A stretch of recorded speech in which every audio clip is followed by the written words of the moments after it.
All right, we're talking about the Cold War. It was actually a series of conflicts that spread throughout almost 40 years. Now, the Cold War was mainly between two countries, the two most powerful countries after World War II.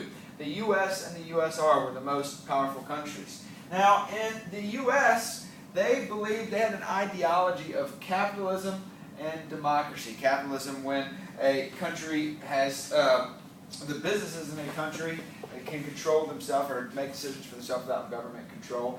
And democracy, of course, we know what that is.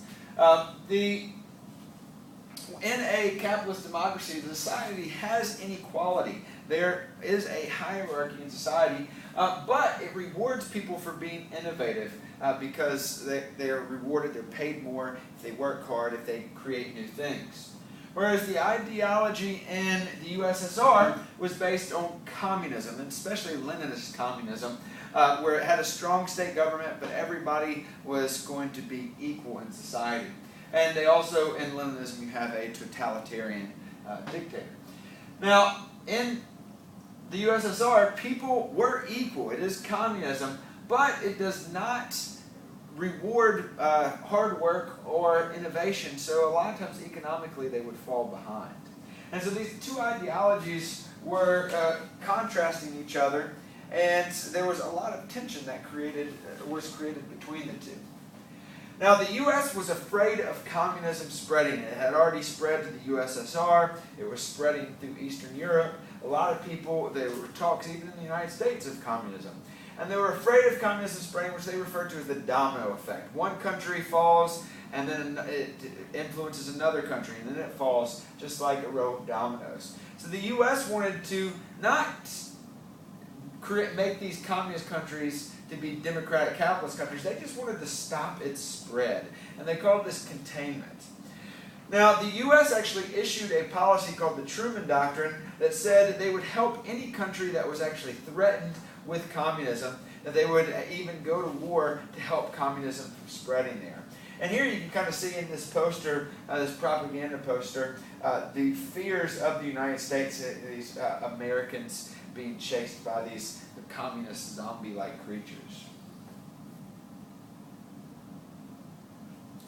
So the tension between the U.S. and USSR kept escalating, and they started an arms race, which is they were trying to build up their military, their weapons, their nuclear missiles, fighter jets, tanks, all this kind of stuff. They wanted their military supplies to be better than the other countries, just in case they actually did end up going to war.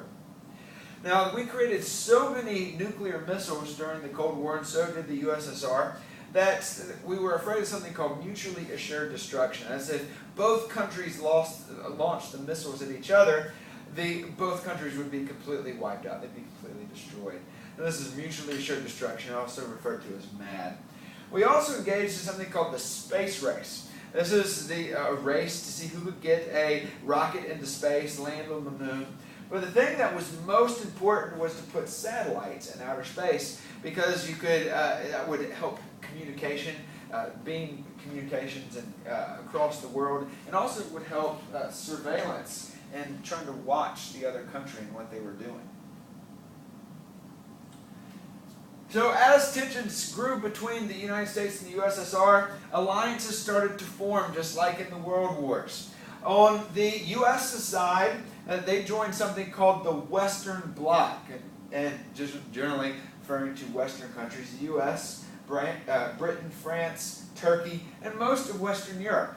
They signed something called the North Atlantic Treaty Organization, which sort of was the agreement of the Western Bloc countries. Then you have the Eastern Bloc, the USSR, and most of Eastern Europe. They signed something called the Warsaw Pact, which was the agreement which held that alliance together. Now, the border between the Eastern and Western Bloc was known as the Iron Curtain, because nothing really traveled in between these communist countries and the capitalist countries. And the Iron Curtain would have gone straight down the center of Europe, was that border that they referred to.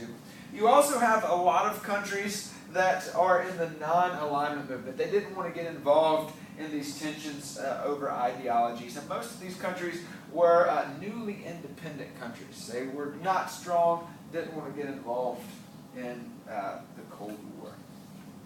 Now you also have a country that is not in the Soviet Union. Here the red countries you see are Eastern Bloc countries, all the blue countries are Western Bloc countries. But we also have some yellow countries. China became a communist country, but it did not, and Vietnam, but they did not join the Eastern Bloc. They did not sign the Warsaw Pact.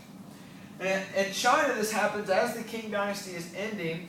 Sun Yat-sen forms a representative government, and he used, basically, he based his government off of what he called the three principles of the people: nationalism, pride in your country, democracy, and socialism. He wanted to create a socialist country, but he wanted a slow transition into it. He thought it would be too much of a shock to do it all at once. He also wanted self-determination and industrialization. He wanted to make China to be on par with the European countries as well. After he died, he was succeeded by Chiang Kai-shek, which carried on his vision. Until a guy named Mao Zedong comes along. Mao Zedong was very popular in the low classes because he wanted to speed up the transition to communism. He wanted to make all the Chinese population equal. And so, with the help of the lower classes, he went to war with Chiang Kai-shek, and he actually took over China, renaming it the People's Republic of China. Because in China, everybody was equal. It was controlled by the people, when in reality, Mao Zedong was a totalitarian dictator.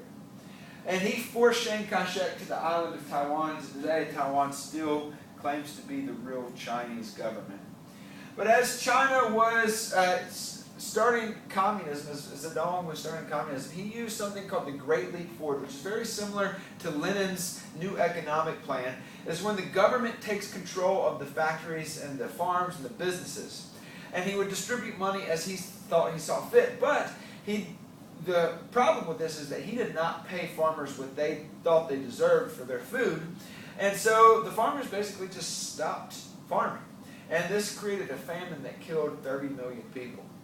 And so in the failure of the Great Leap Forward, he tried to issue a new policy called the Cultural Revolution, where he's basically trying to brainwash the Chinese people into adopting communism and accepting it and working hard for it so that everybody could be equal. And his ideas were written out in the Little Red Book. And so this is what we see, the tensions between communist and totalitarian governments and capitalist democracies. We'll continue talking about that in the next video.